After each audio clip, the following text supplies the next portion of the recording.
नमस्कार, आप देख रहे हैं इंडिया टीवी। मैं हूं आपके साथ प्रिया सिंह सोमवंशी। नरेंद्र मोदी से जलने वालों को, नरेंद्र मोदी से डरने वालों को, नरेंद्र मोदी से नफरत करने वालों को उम्मीद की एक नई किरण दिखी है। जैसे डूबते हुए को तिनके में भी सहारा दिखता है, ठीक उसी तरह राहुल गांधी की कांग्रेस को, उद्धव ठाकरे की शिवसेना को, शरद पवार की एनसीपी को, यहां तक कि लालू यादव की आरजेडी को संघ में सहारा दिख रहा है। मोदी विरोधियों को एक उम्मीद जगी है कि संघ बीजेपी से हाथ खींच लेगा। चुनाव नतीजों के बाद संघ नेताओं के बयान से उनका भरोसा जगा है। क्या सच में ऐसा हो जाएगा? क्या सच में संघ बीजेपी को उसके हाल पर छोड़ देगा? क्या सच में आगे किसी भी चुनाव में संघ का स्वयंसेवक बीजेपी के लिए काम नहीं करेगा?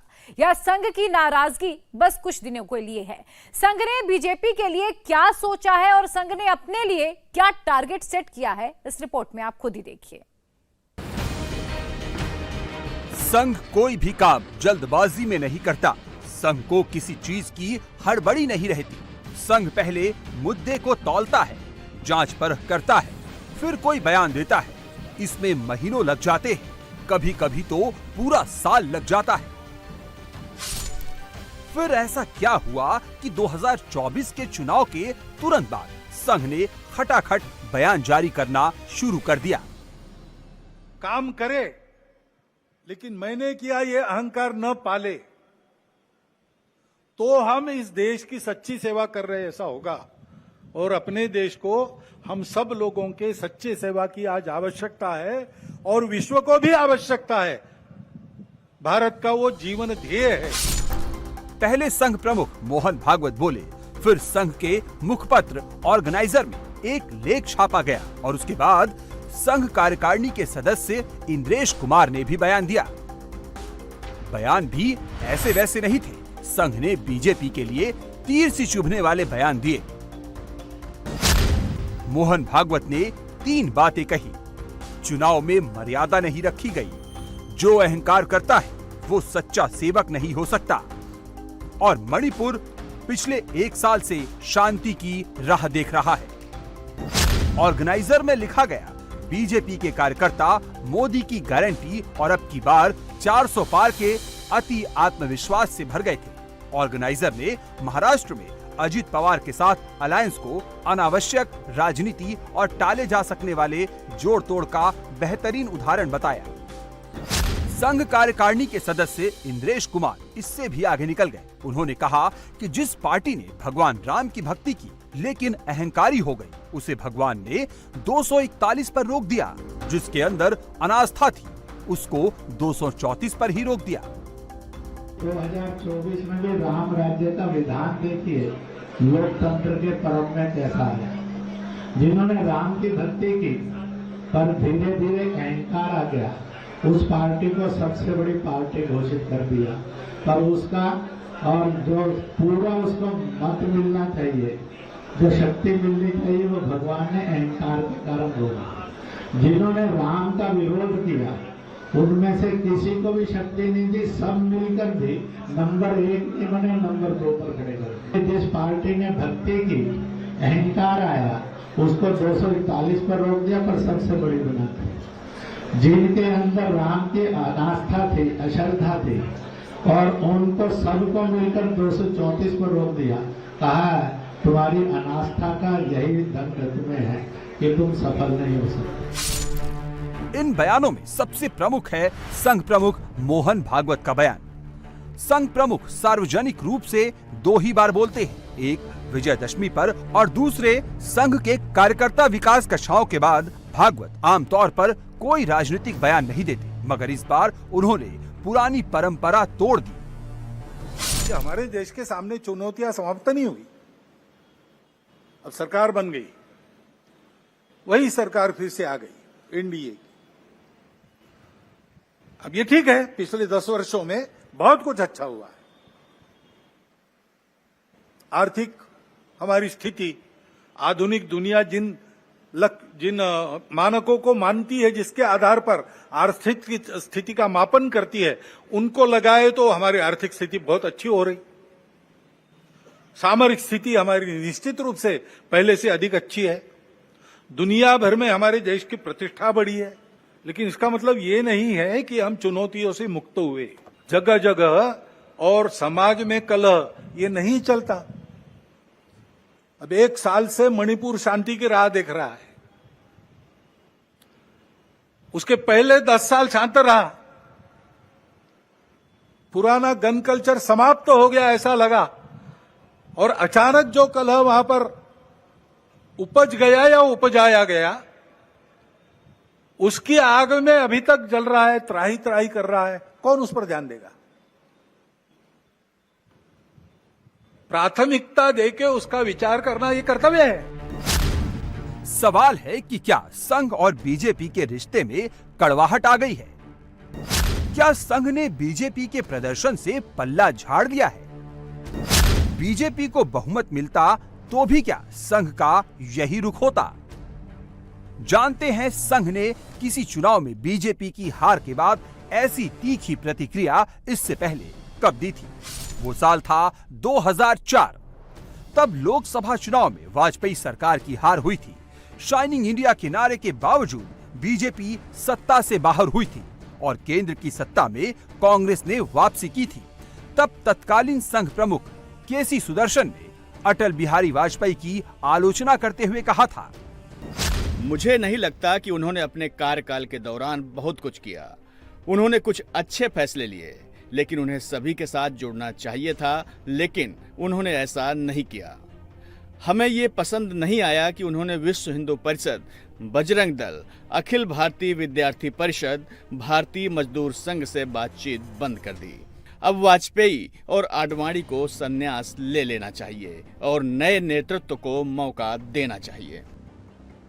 संघ ने ऐसे बयान 2014 में नहीं दिए। संघ ने ऐसे बयान 2019 में नहीं दिए। जब बीजेपी और नरेंद्र मोदी का सितारा चढ़ते हुए सूरज की तरह चमक रहा था, तब संघ चुपचाप उनके राइज को देखता रहा।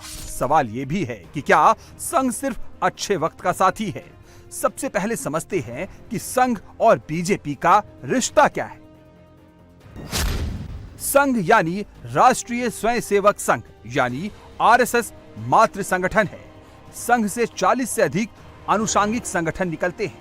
विश्व हिंदू परिषद, बजरंग दल, हिंदू जागरण वैदिक, वनवासी कल्याण आश्रम, अखिल भारतीय विद्यार्थी परिषद, भारतीय किसान संघ, भारतीय मजदूर संघ, संस्कार भारती, सेवा भारती, विज्ञान भारती, विद्या भारती, अखिल भारतीय अधिवक्ता परिषद, स्वदेशी जागरण मंच, सहकार भारती, भारत विकास परिषद और दुर्गा वाहिनी जैसे संगठनों के साथ भारतीय जनता पार्टी भी संघ का एक आनुषंगिक संगठन है। यानी संघ जड़ है, बीजेपी उसकी शाखा है। लेकिन ये शाखा इतनी मजबूत हो गई कि कभी-कभी बीजेपी अध्यक्ष भी ये कह देते हैं कि पहले उनको संघ की जरूरत थी, अब उनकी पार्टी बड़ी हो गई है, अब उसे संघ की जरूरत नहीं रही। चुनाव के दौरान दिए गए इस बयान का ना तो बीजेपी ने खंडन किया, ना संघ ने नड्डा को उस वक्त टोका। चुनाव नतीजे आ जाने के बाद संघ प्रमुख की नसीहत सामने आई।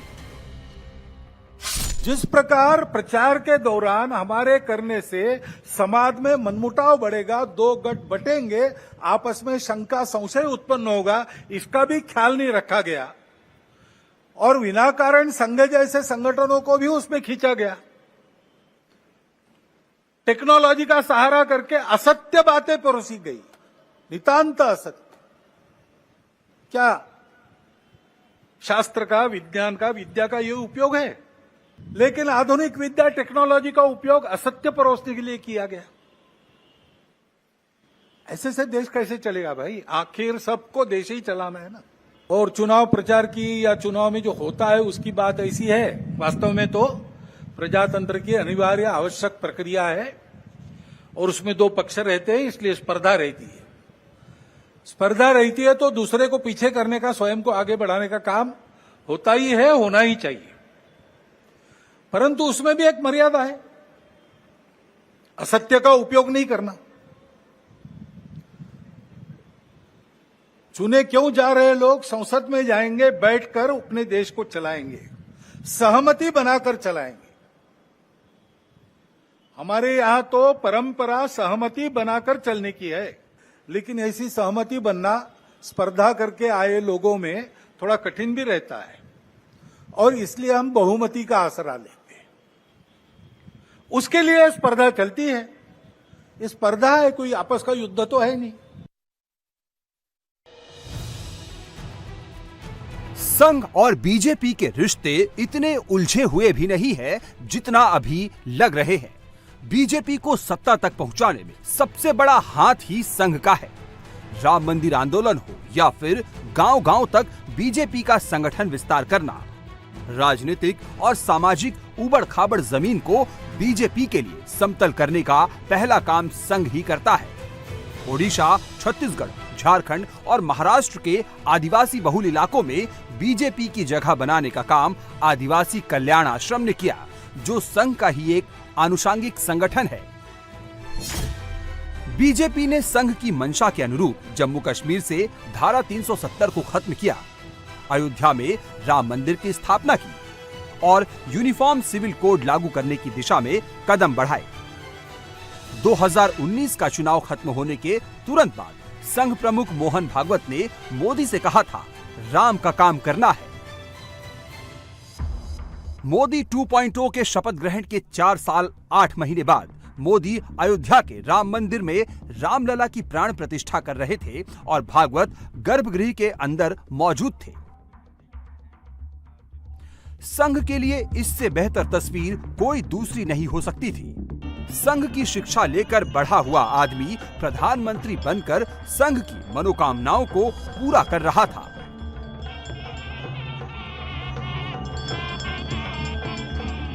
पिछले कुछ दिनों से संघ की नाराजगी के बावजूद मोदी 3.0 कैबिनेट में जेपी नड्डा को मंत्री पद देने की बहुत चर्चा हो रही है।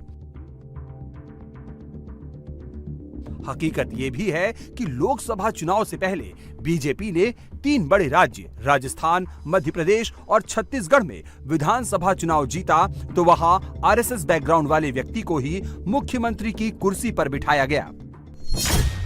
भजनलाल शर्मा आरएसएस की पसंद के कारण ही राजस्थान के मुख्यमंत्री बनाए गए। एमपी के मुख्यमंत्री मोहन यादव बीजेपी में आने से पहले संघ में ही काम करते थे।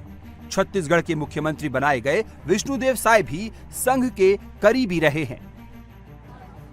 हरियाणा के पूर्व मुख्यमंत्री और मोदी 3.0 कैबिनेट में शामिल किए गए मनोहर लाल खट्टर तो बकायदा संघ प्रचारक के रूप में काम कर चुके हैं। संघ का अपना राइज भी बीजेपी से जुड़ा हुआ है। 2014 में संघ 33,222 जगहों पर 51,330 शाखाएं लगाता था। 2024 में 42,613 जगहों पर संघ की 68,651 दैनिक शाखाएं चल रही हैं। अगले वर्ष यानी 2025 में संघ के 100 साल पूरे हो जाएंगे। उसका लक्ष्य 1 लाख शाखाएं लगाने का है। ये तभी हो सकता है जब उसे सत्ता का सपोर्ट मिले। केरल और बंगाल जैसी विषम परिस्थितियों में संघ आगे नहीं बढ़ सकता। उसे उत्तर प्रदेश जैसी उपजाऊ जमीन की जरूरत है। शाखा संघ की प्राथमिक इकाई है। शाखा से संघ प्रमुख तक और संघ प्रमुख से शाखा तक कम्युनिकेशन की एक ऐसी मजबूत व्यवस्था है जो तमाम इंटरनेट, व्हाट्सएप, फेसबुक और इंस्टाग्राम पर भारी है। संघ प्रमुख के बयान के बाद शाखाओं में जो मैसेज गया है वो बीजेपी के लिए बहुत डैमेजिंग है। इसका सबसे ज्यादा असर महाराष्ट्र में दिख रहा है, जहां अजीत पवार के साथ बीजेपी के गठबंधन को लेकर संघ के मुखपत्र में तीखे सवाल पूछे गए हैं। 10 साल में हमने देखा इस देश में सिर्फ अहंकार ही अहंकार है। अहंकार है, ईर्ष्या है, बदले की राजनीति है और ये सब बीजेपी की मातृ संस्था आरएसएस देखता रह गया। 10 साल में हम सभी लोगों ने आरएसएस से बहुत उम्मीद रखी थी कि आरएसएस के लोग, प्रमुख लोग निर्भयता से सामने आएंगे और ये बदले की अहंकार की राजनीति को रोकने की कोशिश करेंगे, लेकिन ये नहीं हुआ। अहंकार को अगर किसी ने रोका है वो जनता ने रोका है। अहंकार की राजनीति को जनता ने रोका है। हमें यह अपेक्षा है आरएसएस से, आने वाले दिनों में आपका यही रुख रहेगा और जो सत्ता पर बैठा है अहंकार की शिरोमणि, आप उनको जल्दी ही उस सत्ता से दूर करने की कोशिश करेंगे। हमें विश्वास है कि आप ये कर सकते हैं। ऐसा बिल्कुल नहीं है कि संघ और बीजेपी के रिश्ते इतने खराब हो गए हैं कि संघ अब बीजेपी के लिए कोई काम ही नहीं करेगा। महाराष्ट्र को लेकर संघ की क्या सोच है, ये बताया जा चुका है। बीजेपी को अब उस पर अमल करना है। संघ की नजर यूपी के अगले विधानसभा चुनाव पर है। गोरखपुर में चल रहे संघ के शिक्षा वर्ग में मोहन भागवत ने संघ के प्रशिक्षार्थियों को नया टास्क दे दिया है। 2025 संघ का शताब्दी वर्ष है। संघ की स्थापना के 100 साल पूरे होने वाले हैं। शताब्दी वर्ष में ही संघ यूपी के हर गांव तक पहुंचना चाहता है। मोहन भागवत ने कहा है कि यूपी के हर गांव में संघ की एक शाखा होनी चाहिए। गोरखपुर, कानपुर और अवध क्षेत्र के लगभग 280 स्वयंसेवक विकास वर्ग में हिस्सा ले रहे हैं। ये अपने अपने इलाके में सक्रिय रहने वाले लोग हैं। गोरखपुर क्षेत्र को छोड़ दें तो काशी, कानपुर और अवध क्षेत्र में बीजेपी का चुनावी प्रदर्शन अच्छा नहीं रहा है। भागवत उन्हीं क्षेत्रों में संघ को मजबूत कर रहे हैं। संघ मजबूत होगा तो क्या होगा?